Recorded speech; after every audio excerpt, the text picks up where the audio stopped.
Imagine you quit a business in, say, January. You sit down with your partner, you settle all the accounts, you shake hands, sign a formal retirement deed, and you just walk away clean. Right. Sounds like the perfect, amicable split. Exactly.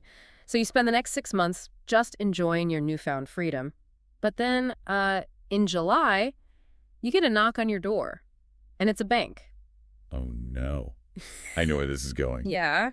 Your former partner took out a massive loan in the business's name back in March, defaulted on it, and now the bank is foreclosing on your personal home to cover the debt. Wow. So you waive your signed retirement deed in their face, right? But the court just completely ignores it. And why? Because you didn't take out an obscure classified ad in a local print newspaper when you left. Yeah, it's brutal. So welcome to the terrifying kind of hidden traps of the Indian Partnership Act. It is a scenario that plays out far more often than anyone would really like to admit. I can imagine. People just assume that modern common sense logic governs their business relationships. They think a handshake or, a private written contract is like this impenetrable shield. Right, like I have it in writing, so I'm safe. Exactly. But when you look at the actual letter of the law, specifically the Indian Partnership Act of 1932, you realize that stepping into a joint venture is, well, it's akin to handing someone else the financial detonator to your entire life. That is a terrifying metaphor, but it's exactly what our mission is today. We are taking a magnifying glass to this massive, really complex piece of legislation. And it is complex. Oh, absolutely. And for everyone listening, our source material today is grounded entirely in comprehensive legal texts and the foundational case laws of the Indian Contract Act and the Partnership Act. Yes, the foundational texts. So whether you are, an aspiring entrepreneur sketching out a tech startup on a napkin, or a law student staring down an exam, or even if you're listening to this right now and you just casually started a side hustle with your roommate, you really need to hear this. You absolutely do. Because we are going to reveal how the law actually defines a business, how it protects you, and how it can completely destroy you. To do this properly, I really want to set a specific tone for us. We aren't just skimming bullet points today. Right. No surface level stuff. Exactly. I want you to imagine we are sitting in the heart of Osmania University in this classic wood-paneled law library. Oh, I love that visual. Right. The air is thick with the smell of old paper and chalk dust. This is a space where the weight of decades of legal arguments just hangs in the air. Yeah, where people have debated fortunes and livelihoods. Exactly. The total ruin of commercial empires has been debated within these hypothetical walls. So we are going to treat this material with the absolute rigor it demands. But we're also going to unpack the why behind every single rule. Perfect. So if we are in this masterclass setting, we probably can't start with the spectacular business failures, right? Right. We have to start at the beginning. Before we can understand how a partnership falls apart and bankrupts someone, we have to understand how it's legally born. Let's move away from the sort of vague idea of doing business and look at the strict legal definition. That's the best place to start. I am looking at Section 4 of the Indian Partnership Act, 1932, and honestly, it is incredibly dense. It is. Section 4 is the bedrock. I mean, everything flows from this one sentence. It states that partnership is the relation between persons who have agreed to share the profits of a business carried on by all or any of them acting for all. Okay, let's unpack this because it sounds simple on the surface, but I have a feeling it's not. It's really not. A judge will take a scalpel to that sentence. We actually have to break it down into 5 distinct essential elements. 5 elements, okay. Yeah, and if your arrangement is missing even a fraction of one of these elements, the law simply will not recognize you as a partnership. Okay, let's test that. Element number 1 is an association of 2 or more persons, which honestly sounds a bit redundant. I mean, obviously I can't be a business partner with myself, but is there a ceiling to that? Let's say my tech startup goes absolutely viral. We started with just 2 of us in a garage, but now we are handing out equity to early engineers, investors, key staff. What happens if we hit, partner number 51? Are we still a partnership? Well, you've stumbled right into the very first invisible tripwire. Oh, great. The Partnership Act itself is completely silent on a maximum number. Wait, really? It doesn't say. Nope. For that, we actually have to look over at the Companies Act. Historically, the Companies Act of 1956 restricted partnerships to 10 people for banking and 20 for other businesses. Okay, that's pretty small.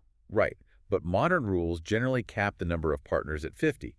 So if you bring on that 51st partner without formally incorporating and registering as a company, your business legally mutates. Mutates into what? It becomes what the law calls an illegal association. An illegal association. That sounds like we are suddenly running a drug cartel or something. What does that actually mean for the 51 people involved? It means catastrophic personal exposure. Wait. Yeah. An illegal association has no legal standing to enforce its contracts, but every single member becomes personally liable for all the debts and liabilities incurred in the business. Wait, so we can't sue anyone, but everyone can sue us. Exactly. Furthermore, you face statutory fines. The government's logic here is actually quite simple. If you want to amass a sprawling network of 50-plus individuals pooling capital, you pose a risk to the public economy. So they want to regulate you more heavily. Yes. Therefore, the law demands you adopt the formal structure, the rigorous accounting, and the public transparency of a registered corporate entity. You are simply not allowed to run a massive enterprise disguised as a casual partnership. That makes perfect sense. The larger the group, the heavier the regulatory footprint needs to be. So, keep the circle tight. Let's look at element number 2, agreement. Yes, the agreement. The definition explicitly says it's a relation between persons who have agreed. Now, if I'm trying to protect myself, I want a 40-page written document signed in blood. But does the law actually require a written contract? Or can I sort of accidentally stumble my way into a legally binding partnership? Oh, you can absolutely stumble into one. Really? How does that happen? Well, the law is very clear that a partnership arises from contract, never from status. But that contract does not have to be a beautifully drafted partnership deed. Okay. It can be an express agreement, meaning written or spoken, but it can also be entirely implied by the conduct of the parties. Give me an example of an implied agreement. How do two people just act their way into a contract without realizing it? Okay, let's say you and a colleague decide to start buying and restoring vintage motorcycles. Sounds fun. Right. You never sit down and formally say, let's form a partnership. But over the course of 2 years, you open a joint bank account to buy parts. Okay, a joint account. You both sign the lease for a garage, and when you sell a bike, you split the cash right down the middle. Seems like pretty standard buddy stuff. Sure, but if a buyer sues you because the brakes failed on one of those bikes, and you try to argue, hey, we aren't partners, we never signed anything, the judge is going to look at the bank account, the lease, and the profit sharing. And they'll say we are partners. Yes. They will rule that your continuous systematic conduct constitutes an implied agreement. Your actions basically wrote the contract for you. Wow. So the law looks at the reality on the ground, not just the paperwork shoved in a drawer somewhere. Precisely. Okay, that brings us to the third element, business. Right. If my friend and I pool our money every single Friday to buy a massive stack of lottery tickets, and we have an ironclad written agreement to split the jackpot 50-50, we have two people, we have an agreement. Are we a partnership? No, you are not. Why not? We're trying to make money. Because buying lottery tickets does not meet the statutory definition of a business.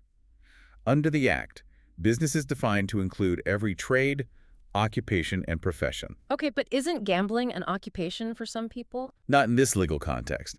The courts interpret this to mean a systematic, continuous course of activity undertaken with a specific intent to create wealth. A casual, isolated gamble, or even a repetitive gamble like your weekly lottery pool, is not a recognized commercial trade. Interesting. Okay, what if the intention isn't wealth creation at all? Give me an example. Let's say 10 of us in a neighborhood sign a formal agreement. We pool our money, we buy tools, we lease a plot of land, and we grow organic vegetables. Okay. But we give them away for free to local food banks. We are working systematically every single weekend. It's continuous. It is a noble endeavor, I'll give you that, but it is not a partnership. Really? Because we're not selling them. Exactly. Charitable, religious, or purely social associations fail the business test because they lack the specific commercial intent. A partnership is fundamentally a capitalist vehicle. An engine for profit. Yes. It is an engine designed to generate commercial returns. If the engine isn't built for profit, it isn't governed by the Partnership Act, which actually leads us directly into the fourth essential element, the sharing of profits. Right. I actually noticed the wording on that in the source material. It says, agreed to share the profits. It is completely silent on sharing the losses. Good catch. So let's say I want to back a young, brilliant chef to open a restaurant.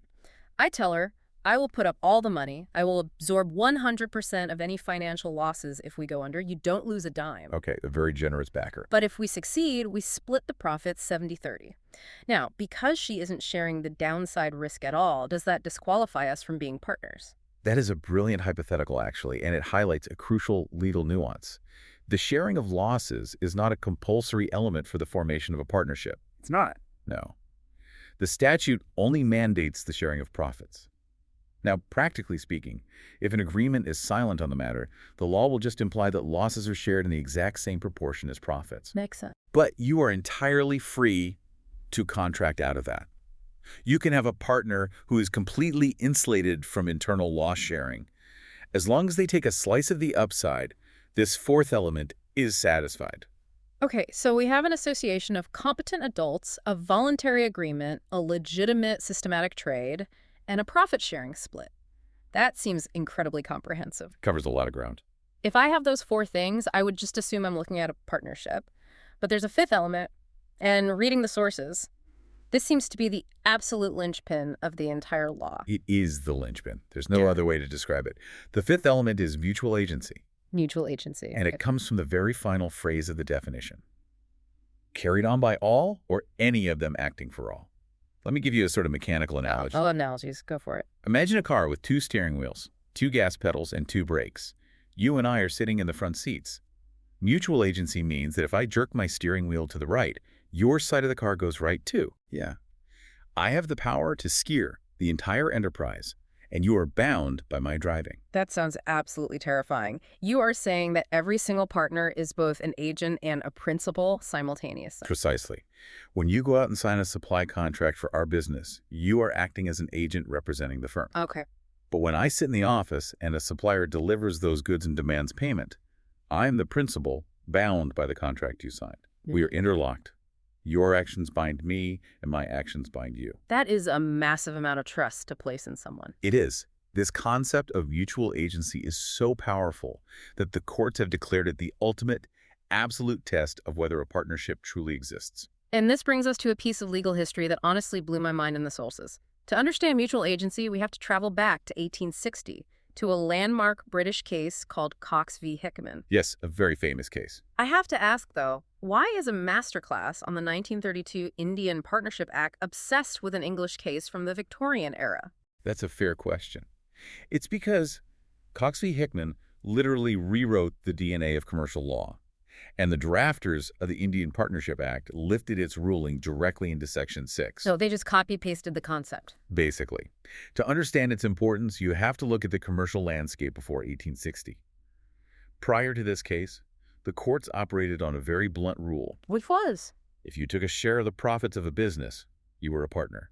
Full stop. Okay, so profit equals partner. Right. The logic was that if you were draining the profits, you were taking money away from the creditors, so you should naturally be liable for the debts. I mean, that seems somewhat logical. If I take the reward, I should carry the risk. It seems logical until you look at the facts of Cox v. Hickman.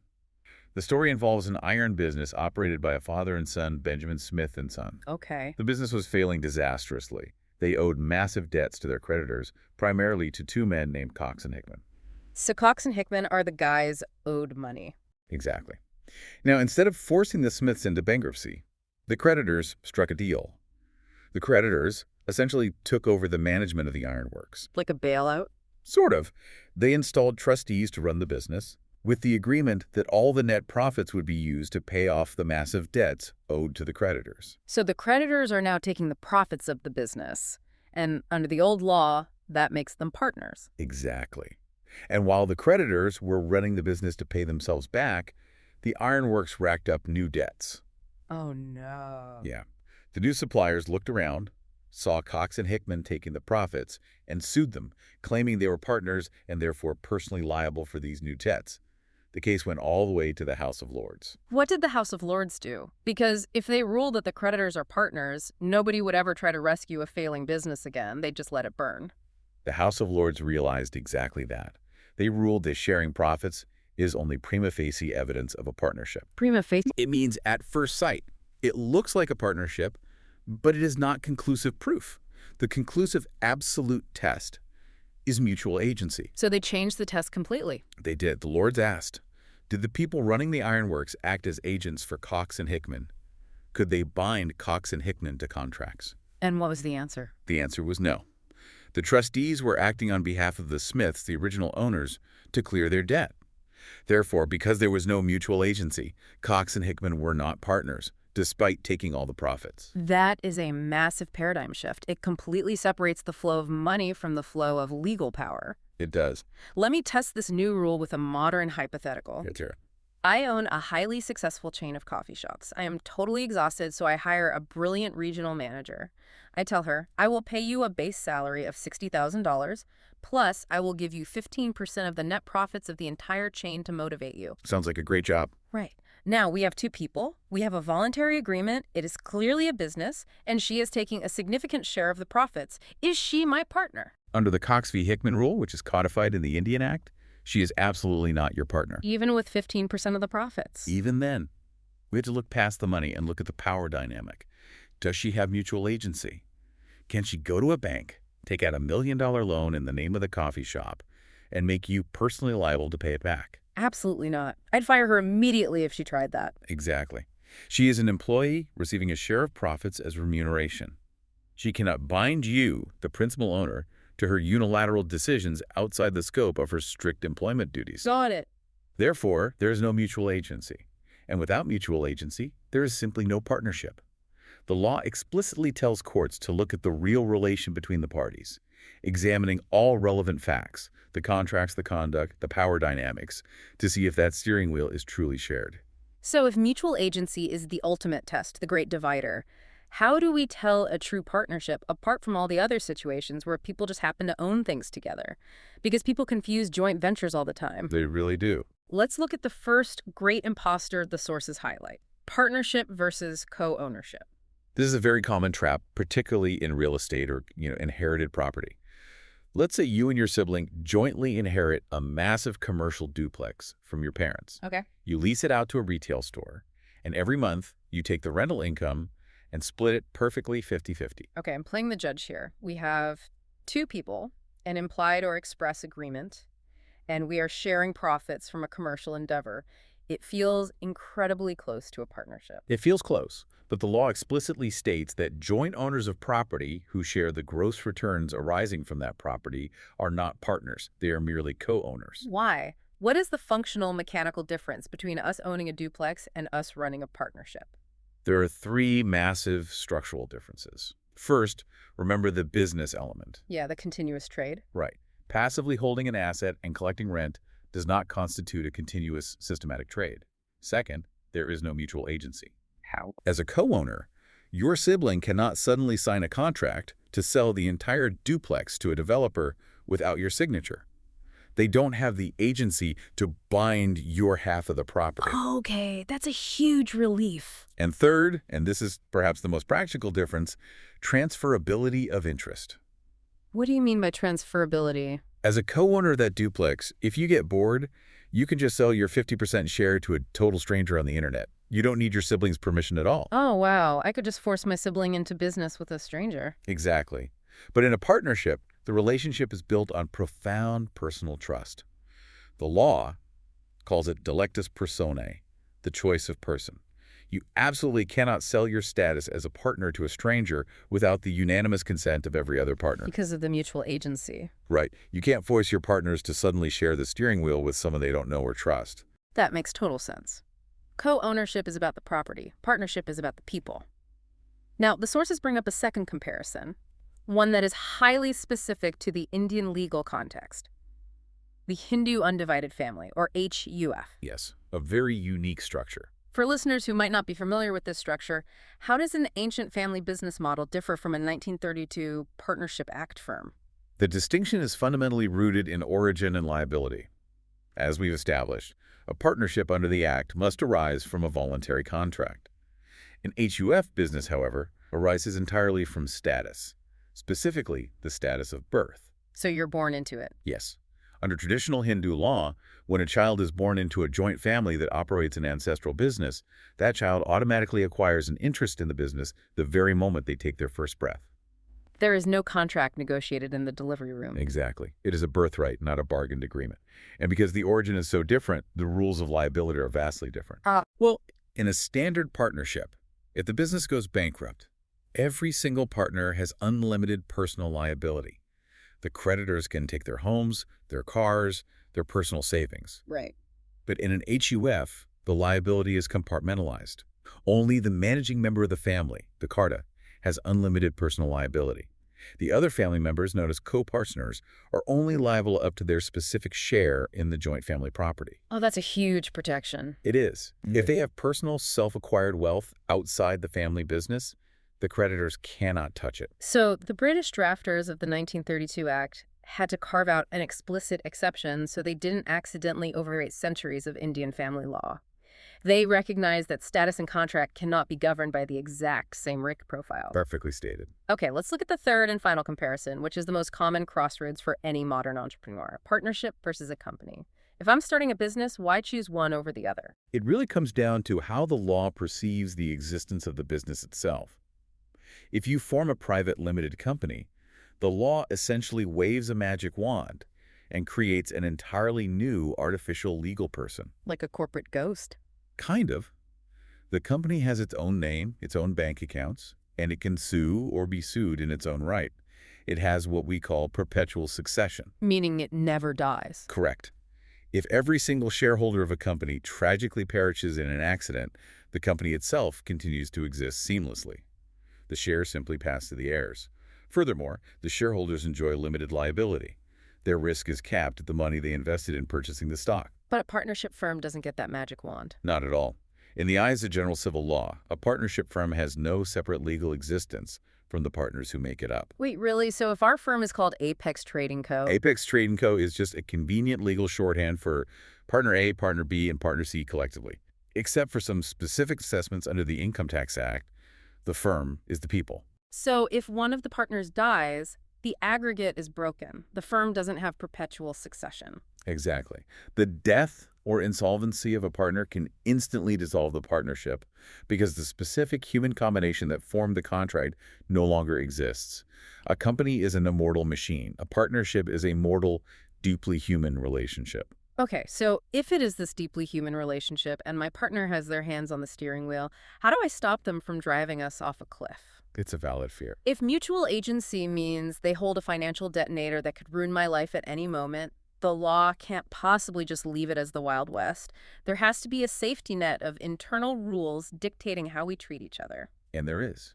This brings us to the Internal Code of Conduct, the rights and duties of partners, and the entire framework rests on a Latin concept, uberami fide. Uberami fide, what does that translate to? It translates to utmost good faith, or absolute good faith. Because you have handed your partner the power to bankrupt you, the law imposes an incredibly high, almost fiduciary standard of honesty upon them. You cannot play games. You cannot hide the ball. The sources divide these duties into two categories: mandatory duties and general duties. Let's look at the mandatory ones under sections 9 and 10. The text implies that these are non-negotiables. They are. So even if I hire the most expensive lawyers in the country to draft a customized partnership deed, we cannot cross these outright. That is absolutely correct. The mandatory duties are the absolute floor of behavior. You cannot contract out of them.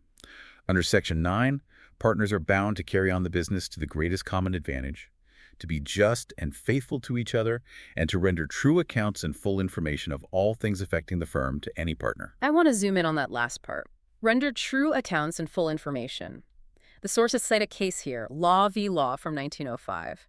The name alone sounds like a bitter family feud. What happened? It was a bitter feud, and it perfectly illustrates the power of uberami fide.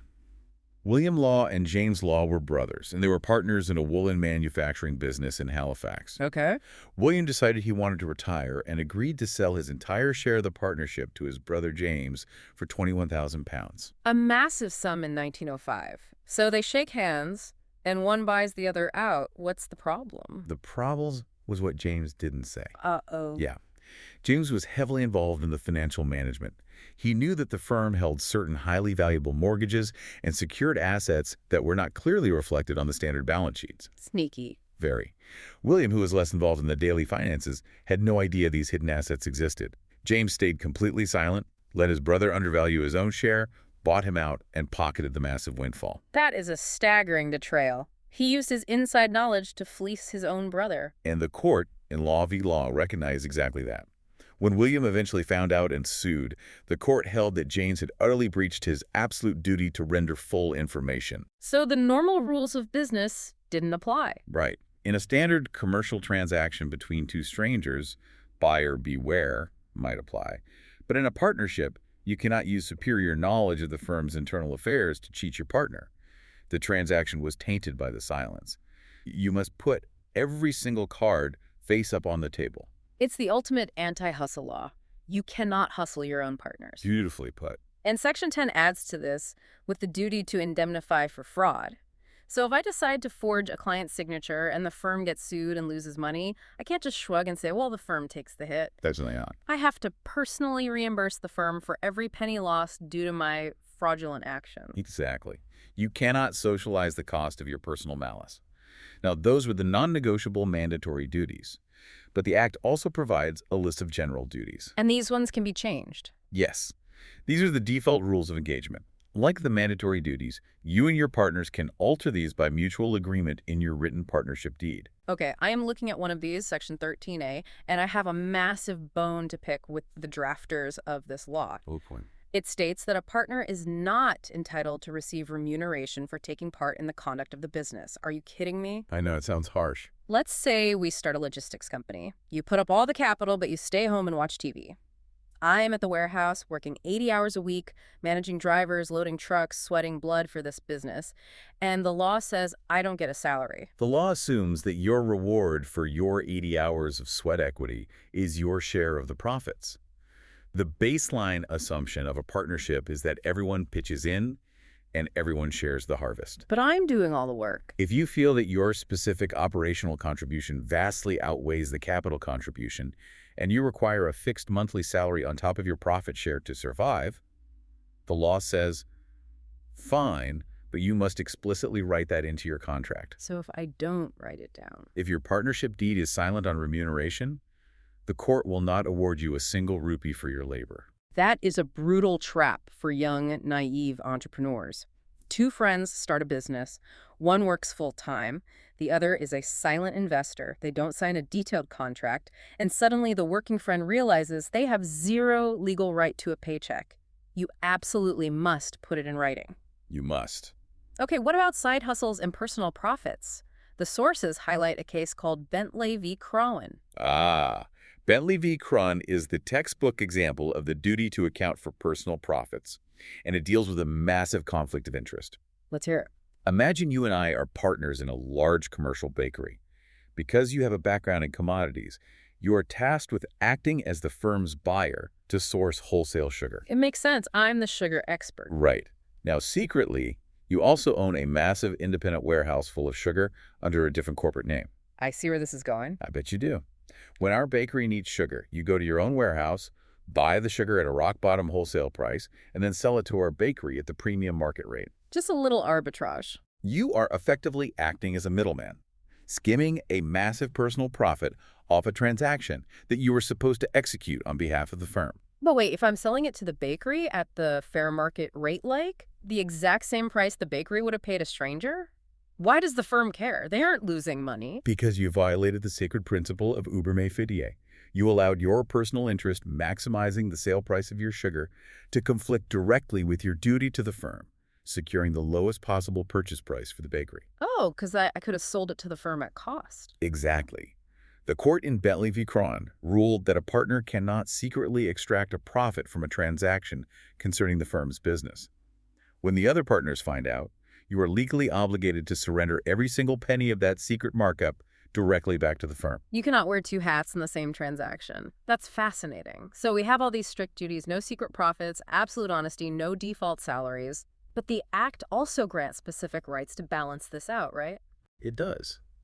Partners have the right to take part in the business, the right to inspect the accounts, and the right to be indemnified if they make personal payments to save the firm in an emergency. But let's talk about the physical stuff, the property of the firm. The rule states that firm property must be held and used exclusively for the purposes of the business. Let me give you another scenario. Go ahead. I'm ready. We own that logistics partnership. The firm owns a fleet of very high-end luxury SUVs to transport corporate clients. It's a Friday night. We have no bookings. I take the keys to one of the firm's SUVs, I don't tell you, and I drive it 300 miles to the coast for a personal weekend getaway with my family. Not very professional. No, definitely not. But based on the strict wording of the law, have I committed a crime? Am I guilty of stealing from the firm? This exact legal tension was addressed in the case Yelji Raghevji v. State of Maharashtra. The Supreme Court had to decide if a partner using firm property for personal use constitutes the criminal offense of criminal breach of trust under the Indian Penal Code. And what did they say? Am I going to jail? The court ruled that, generally, it does not. Phew, why not? Because a partnership firm is not a separate legal entity. You, as a partner, are technically a joint owner of every single asset, including that SUV. You cannot criminally steal something that you partially own. So the police aren't going to arrest me at the beach. That's a relief. No, you avoid a criminal conviction.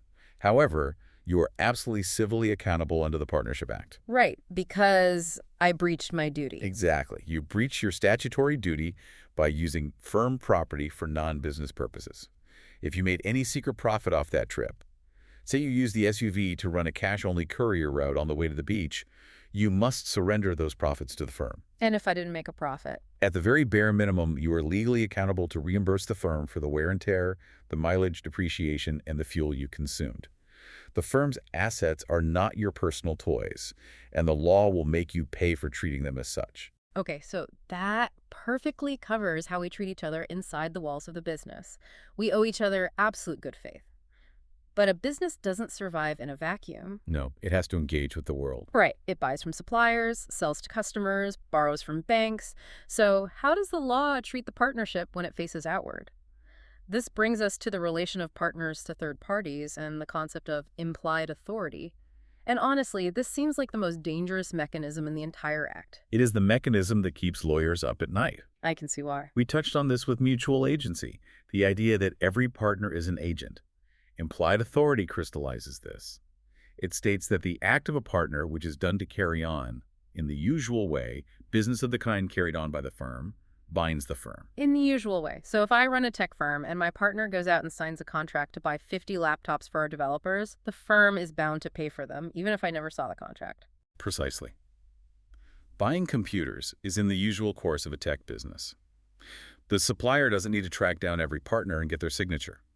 One signature is enough to put the entire firm on the hook. Well, what if it's not a standard contract? What if my partner acts recklessly? The sources give an example regarding negligence that is genuinely terrifying. The car parking example. Break this down for me. Let's visualize it. You, me, and a third person, let's call him Charlie, are partners operating a commercial, high-end car parking garage in a busy city center. Okay, I'm with you. You manage the books in the back office. A wealthy customer pays our fee and hands the keys to his luxury sports car over to Charlie. Now, Charlie gets behind the wheel and makes a disastrous decision. Oh, boy. What does Charlie do? Instead of parking it carefully, he decides to take it for a joyride to show off, and he wraps the car around a telephone pole, totaling it. Or, in a more malicious scenario, Charlie simply drives the car out of the city and steals it. Okay, Charlie is a criminal or a reckless idiot, but I am sitting in the back office doing accounting. I didn't crash the car. Am I personally liable to buy this wealthy customer a new sports car? Yes. You, Charlie, and the firm are entirely liable. That is insane. Why me? The legal logic is ruthless but consistent. Receiving a customer's car for safe custody was an act completely within the usual course of business for a parking garage. Okay, I guess that's true. Because the firm accepted that responsibility in its ordinary course of trade, the firm, and by extension every single partner with unlimited liability, becomes responsible for the wrongful acts or omissions of any partner acting within that scope. So because parking cars is our business, if my partner destroys a car while parking it, it's my problem too. That is a massive financial exposure. It is a profound exposure. It is why you must vet your partners as strictly as you would vet someone you are marrying. However, the law does recognize that if implied authority was entirely absolute, the risk to capital would be paralyzing. Nobody would ever invest. So the law explicitly outlines a list of actions that a partner cannot do using implied authority. The law puts a padlock on certain extreme fundamental decisions. Give me the list. What are the things my partner absolutely cannot do without my express written consent? A partner cannot unilaterally submit a dispute relating to the business to formal arbitration. They cannot compromise or relinquish any major claim or debt the firm is owed. Okay, that makes sense. Protect the firm's money. Right. They cannot withdraw a lawsuit that the firm has filed.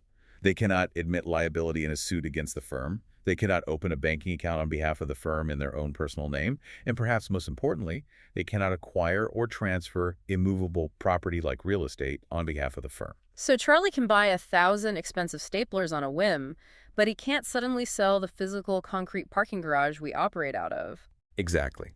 The law allows implied authority to govern the daily operational flow of commerce, the staplers, the laptops, the parking of cars. But it requires unanimous, express consent for actions that could permanently alter the legal standing or the core structural assets of the firm. Okay, that provides at least a little bit of comfort. So businesses grow. Over a 10 or 20-year span, people get tired, they want to retire, or the firm needs fresh capital, so they bring in new blood.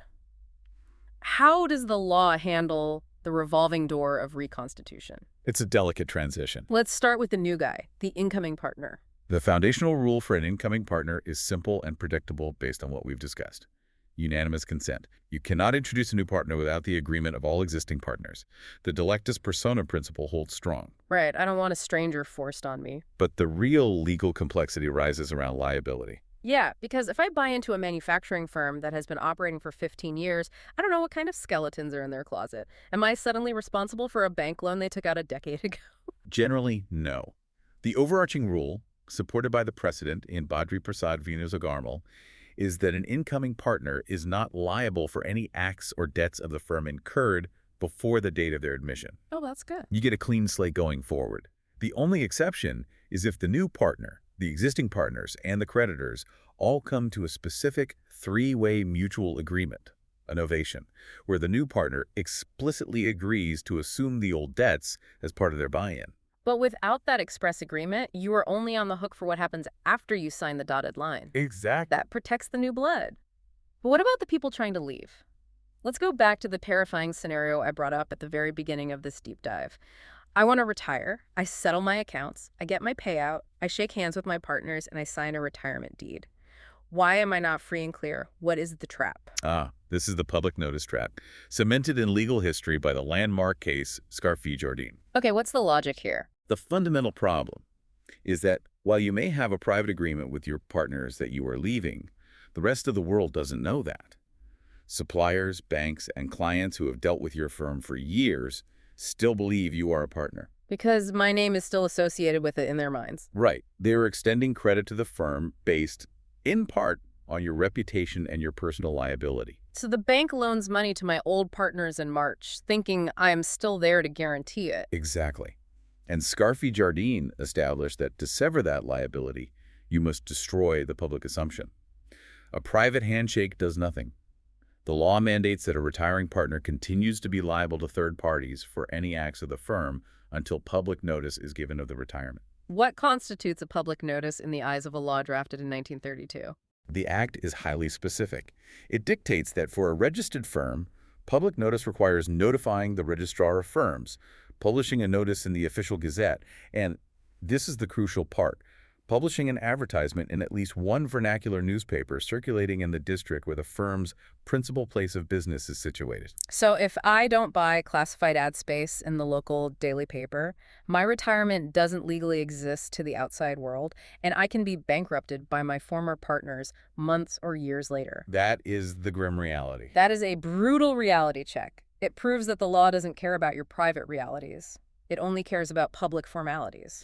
It is a harsh doctrine, but it is designed to protect innocent third-party creditors from being defrauded by secret partner exits. Now, speaking of unique protections and traps, there is another fascinating category of partner discussed in the law, the minor. Yes, I was stunned when I read this. A child under the age of 18 can be a partner in a commercial business. How does that work if a minor isn't legally competent to sign a contract? It requires a very delicate legal dance. Because a minor cannot enter into a contract, a minor can never form a new partnership. The inception of a firm requires competent adults. Okay. However, if a partnership is already fully formed and operating, A minor can be admitted to the benefits of that partnership, provided every single adult partner unanimously agrees. Admitted to the benefits. What does that mean practically? Usually this happens in wealthy family businesses for tax planning or estate transfers, right? Precisely. A grandfather might admit his 14-year-old grandson to the benefits of the family textile firm. Practically, it means the minor receives a defined share of the firm's profits. They also have a limited right to inspect and copy the accounts of the firm, though they are usually restricted from viewing the highly sensitive secret books or strategic documents. And what about the liability? If the textile firm collapses and owes millions, do the creditors take the minor's college fund? No, and this is the immense benefit of this structure. The minor enjoys a protective shield. They have no personal liability for the debts of the firm. None at all. None. If the firm goes bankrupt, the creditors can absolutely seize the minor's share of the firm's property, a profit sitting in the firm's account, but they cannot cross the line and attach the minor's personal outside assets. The adult partners bear the crushing weight of unlimited liability. The minor gets a financially insulated ride. That sounds like an incredible deal for the kid. All the upside, none of the catastrophic downside. It is a great deal, right up until the minor's 18th birthday. This is where the law springs one of the most ruthless traps in commercial law. Let's call it the 6-month ticking clock. Walk me through the mechanics of the clock. The day that minor turns 18 and attains legal majority, a timer begins. They have exactly 6 months to make a monumental legal decision. They must publicly elect again, using that dreaded public notice mechanism, whether they want to formally become a full regular partner in the firm or whether they wish to completely sever their ties and walk away. What if they are an 18-year-old college freshman? They're busy with exams, they barely remember their grandfather put them in this trust, and they do absolutely nothing. They stay completely silent. If they stay silent and fail to issue a public notice within those 6 months, the law makes a devastating assumption. Silence is deemed to be consent. Oh. The law automatically drafts them as a full standard partner. But the trap is even worse than that. Their unlimited personal liability becomes retrospective. Retrospective, meaning going backwards in time. Yes. The moment that 6-month window closes without a notice, that 18-year-old suddenly becomes personally, fully liable for all the debts and obligations of the firm, dating all the way back to the exact day they were first admitted to the benefits as a child. Are you serious? So an 18-year-old who forgot to put an ad in a vernacular newspaper could wake up one morning and find themselves personally bankrupt because of a disastrous commercial lease the adult partner signed when the kid was 14 years old. That is exactly how it operates. The law argues that if you enjoy the protective benefits of the profits during your minority, and you choose, by your silence, to stay in the firm as an adult, you must now shoulder the historical burden of the risks. The penalty for ignorance or laziness is unlimited retrospective ruin. That is a staggering piece of legal machinery. Okay, so we have all these intricate rules. The mandatory duties, the terrifying implied authority, the retirement traps, the ticking clocks for minors. With all this complexity and potential for fraud, you would assume the government keeps a very tight leash on this. You would think so. There must be a massive mandatory federal database where every partnership must register their existence, right? This brings us to the registration of the firm. And reading the sources, I hit a massive paradox. The registration provisions of the Indian Partnership Act are perhaps the most uniquely Indian legal paradox ever drafted. To answer your question directly, no, it is not mandatory. The Act explicitly states that the registration of a firm with the state's registrar of firms is completely optional. Optional. You can just run a complex, multi-million-dollar business with unlimited mutual agency, and the government just says, tell us if you feel like it. Yes. There are no criminal penalties, no statutory fines, and no police enforcement for failing to register your firm. You can operate a partnership for 50 years entirely off the books, and you will not have broken a single penal law.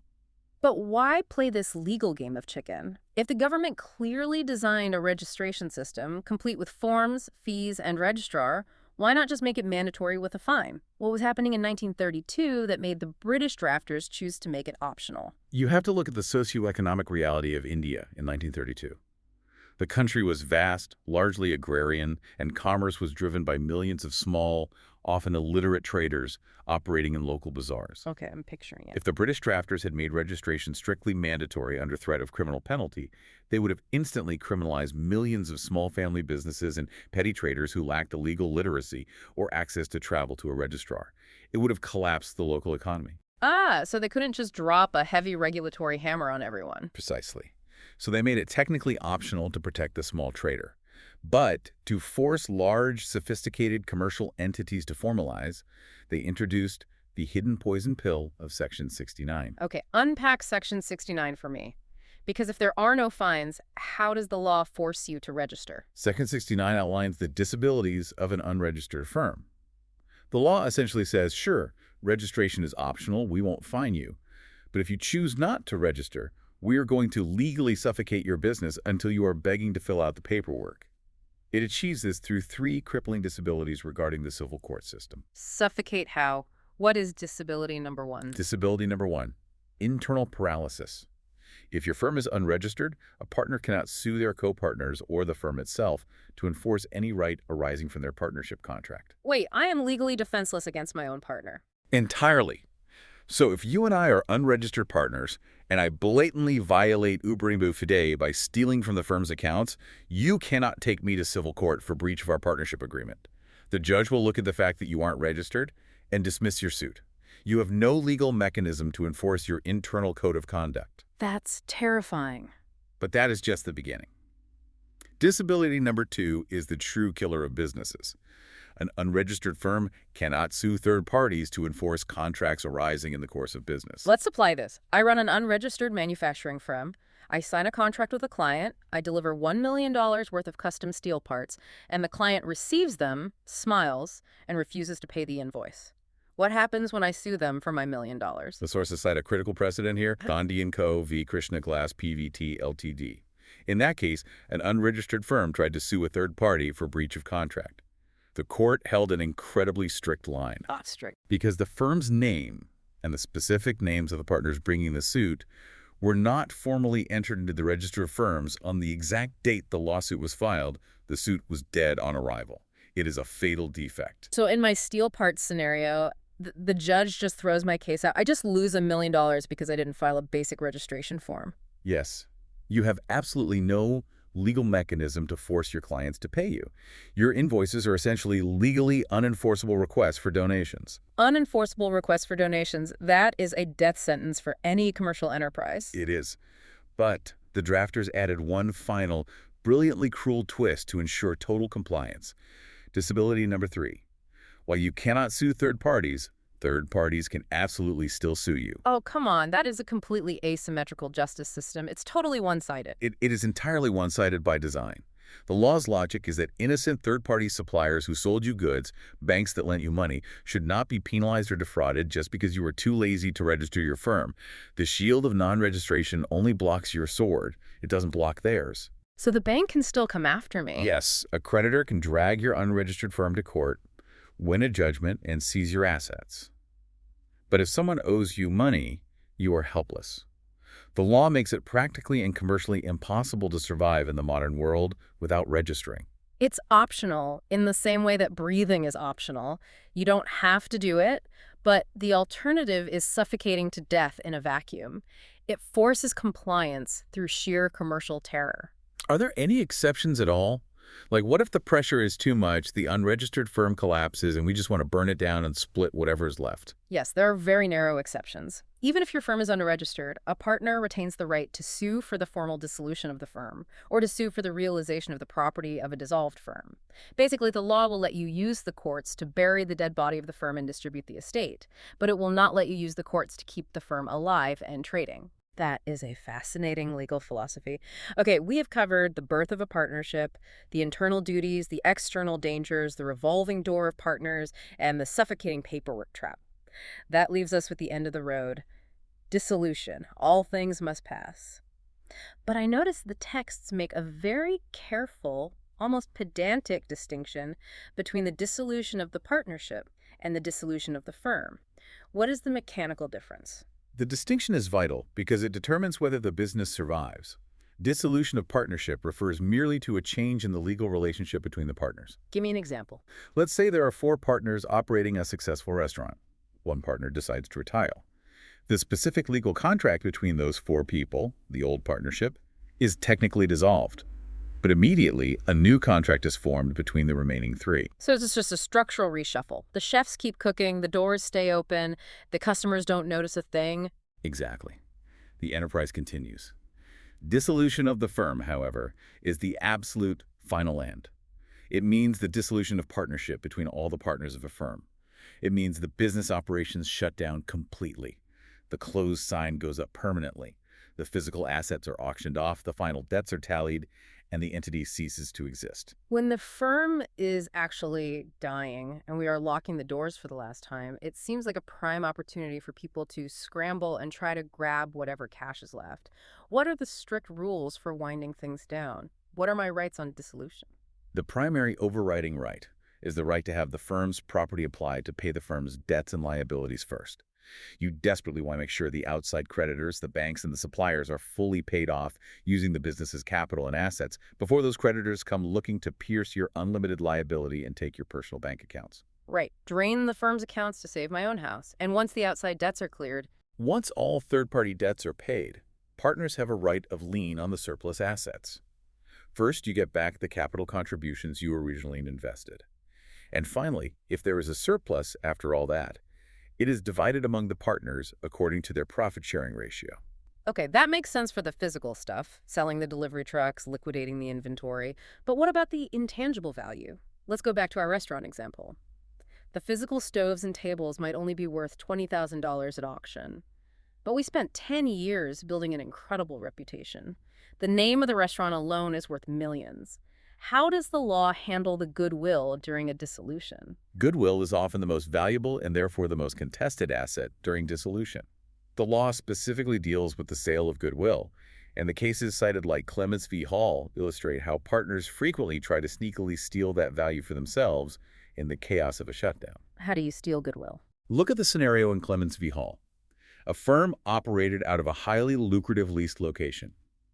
One partner died, triggering dissolution. The surviving partner, knowing the location was the source of their goodwill, went to the landlord secretly and renewed the lease exclusively in his own personal name, cutting the deceased partner's estate out of the value. Oh, that's cold. The court intervened and ruled that the renewed lease was an asset of the firm. You cannot use the dissolution process to quietly pocket the firm's locational advantage. So the law forces a fair auction of the intangibles. What if I genuinely want to keep the brand alive? Can I bid on the goodwill during the liquidation? Absolutely. If you legally purchase the goodwill during the dissolution settlement, you are granted the exclusive right to use the firm's name. You can carry the brand forward. However, if the goodwill has not been sold yet, every partner has the right to restrain any other partner from unilaterally using the firm name or firm property for their own personal benefit.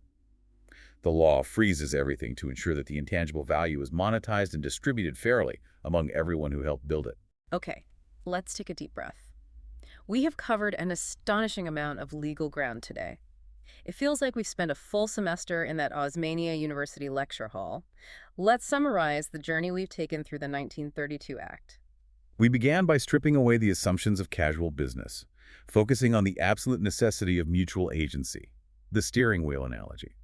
We established that true partnership requires the power to bind the firm, separating it from mere employees or passive co-owners. We explored the strict, unbreakable internal duties of uberime fide, utmost good faith, where hiding a secret sugar stash or manipulating the balance sheet to buy out a brother is a severe legal breach of trust. We faced the terrifying external reality of implied authority, where your partner's reckless joyride in a customer's car instantly becomes your personal financial ruin because of the usual course of business doctrine. We decoded the brilliant trapdoor paradox of registration, where the government tells you it's totally optional right up until the exact moment you need to sue a client for unpaid bills, at which point your unregistered business is completely paralyzed and defenseless. And finally, we looked at the complex winding down process, ensuring that debts are paid systematically and that intangible assets like goodwill aren't stolen in the night by a sneaky partner trying to grab the brand value.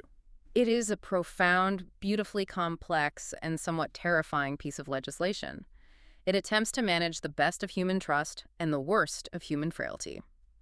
Now, as we wrap up, I know you always like to leave our listeners with something provocative to chew on, something that builds on the rules we've discussed today but pushes them into the future. I do. We spent a significant amount of time today talking about the public notice mechanism, Hmm. the absolute requirement that an outgoing partner retiring from a firm or a minor who turns 18 and wants to escape retrospective liability must publish a formal notice in the official gazette and a local vernacular newspaper to sever their legal ties. Right. If you don't buy the classified ad, you are still on the hook for the firm's new debts. Exactly. Now, this mechanism was designed and codified in 1932. Back then, a local vernacular newspaper was the absolute pinnacle of mass communication. It was the internet of its day. It was how every merchant, banker, and supplier knew exactly what was happening in the local commercial ecosystem. Everybody read the local paper over morning tea. It was highly effective. But I want you, the listener, to ponder this. In today's hyper-digital age, where local print newspaper circulation is plummeting towards zero and people get 100% of their news from algorithmic digital feeds, is this 1932 legal mechanism of a public notice actually protecting the public anymore? Or has it mutated into a hidden tripwire? That's a great question. Imagine a modern, digital-first tech entrepreneur in their 20s. They leave a software partnership, they announce their departure with a viral tweet that gets 1 million views, they update their LinkedIn profile, which notifies 5,000 industry connections, and they send out a comprehensive email blast to every single client the firm has ever had. In the real world, every relevant person on Earth knows they left the company. Yes, but legally. According to the strict text of the 1932 Act, because they didn't take out an obscure ad in the back pages of a dying print newspaper that literally no one in their industry reads, they're still personally liable for the firm's debts months later.